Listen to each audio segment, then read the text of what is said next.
earlier today, and it was the neighbors of the U.S. to the north, Canada, up against Bosnia and Herzegovina through Jokic. It was a brilliant opening goal from Bosnia that stunned the Canadians, but Kyle Larin in the second half, just 2 minutes after coming on, Jesse Marsch brought him on. He made the difference for Canada as they were able to salvage at least a point in this one. The game ended in a 1-1 draw. There's a look at the match stats. And Jurgen, we talk so much about how important it is to get a win as a host nation in that first game. How would Jesse Marsch be feeling about what he saw today? Well, when you go a goal down, you know, it's all right then. Then you settle with a tie. You say, okay, it's just a tie. You won badly, 3 points. But when you're down already 1-0, and with a team like Bosnia-Herzegovina, who's always able to score another one, especially with set pieces and stuff, you know, you fear maybe getting a second goal, but you come back, you tie the game up, but you're right. You're right. You settle with that 1 point. It's not ideal for Canada, definitely not. Canada, of course, had many chances in this one. Herc, some stunning clearances off the line as well from Bosnia in this one. But how would they be looking at this one? Do they feel like they've taken a step back now in getting out of the group? No, not a step back, because I think the group phase will be very forgiving. What you don't want to do is be South Africa yesterday, shoot yourself in the foot, get in trouble with goal differential. They gave themselves an opportunity to tie the game. That they did. But you're right, Alexis. They created opportunity after opportunity, whether it was Jonathan David in the first half with the left, Oluwaseyi with the left, two cleared goal line opportunities, one from Richie Larea, the other one that was cleared off the line, hit the crossbar. They were all over Bosnia. Credit to Bosnia because they know how to suffer, they know how to stick around, and they're always dangerous on set pieces. But Canada today showed they are a serious contender in this group. The way they defend and the way they take chances, it would have been very easy for Jesse Marsch not to go about it the way he did. Minute 61, you start taking players off, and he goes like for like. No, he goes even more offensive power. 4 of the 5 subs were offensive subs. There were subs on the outside, difference makers like Ahmed, like Jacob Shuffleberg. There were players who can come in and be that spark plug when needed. I thought they were very unfortunate not to get away here with 3 points, but credit to Bosnia. They know how to suffer. They did it well. They got a valuable point, which now sets them up, really, both teams, to take advantage of whatever comes from Qatar and hopefully contend with Switzerland for this group. Jermaine, as a player, are you looking at this as the 2 points dropped, or are you kind of proud of the fact that you guys were able to rally back and at least rescue the point? Yeah, I think you look at that and say, okay, cool, we were 1-0 down, but we came back into the game. And I think the most important is that you were seeing two faces of Canada. We all know they're a transition team, and today was not the way to transition because Bosnia was sitting really low, but still they created a lot of chances. So, and that speaks for Canada, that they had the chances. At the end, you can discuss now, we don't finish it up and we don't score the goals, but at least they created the chances against a strong Bosnian who were defending strong against them. And at the end, now you take that 1 point, like Hercules said, and focus on the next game. Yeah, that's the next step for Canada, is to be able to turn a good performance, a better performance against your opposition into 3 points.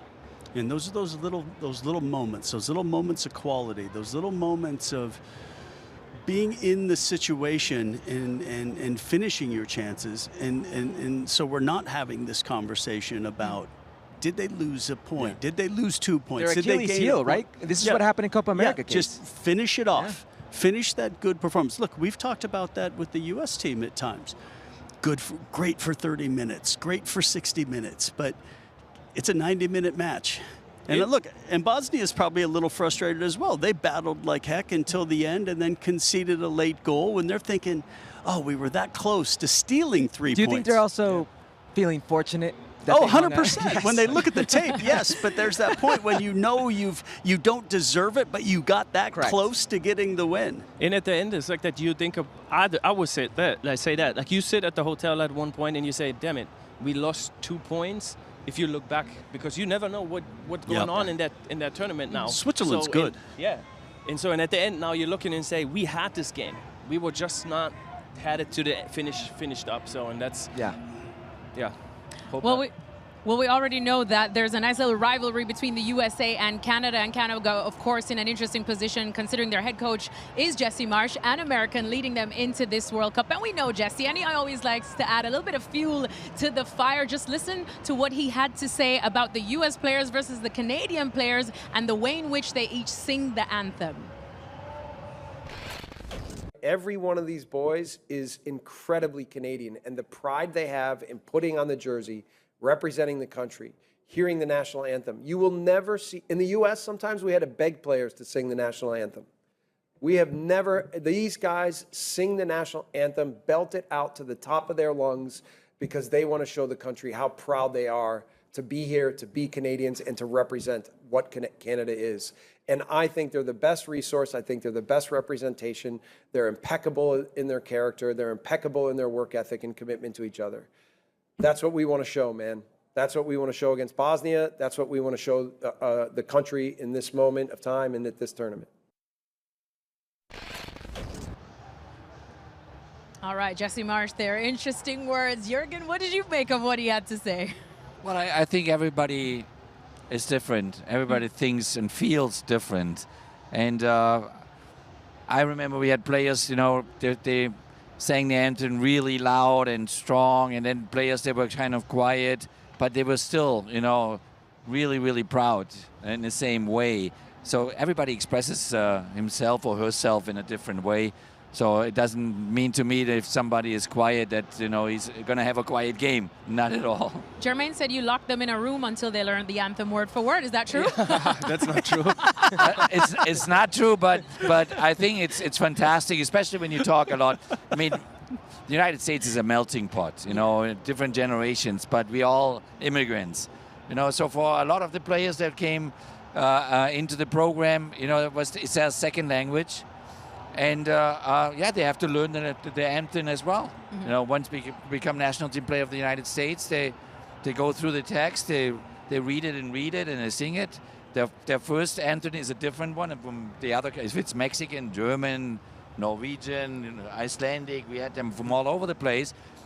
But they feel it the same way. You know, they feel it just they express it just differently. Mm-hmm. Alexis, my kids were born in England. My kids had British passports before they had their American passports.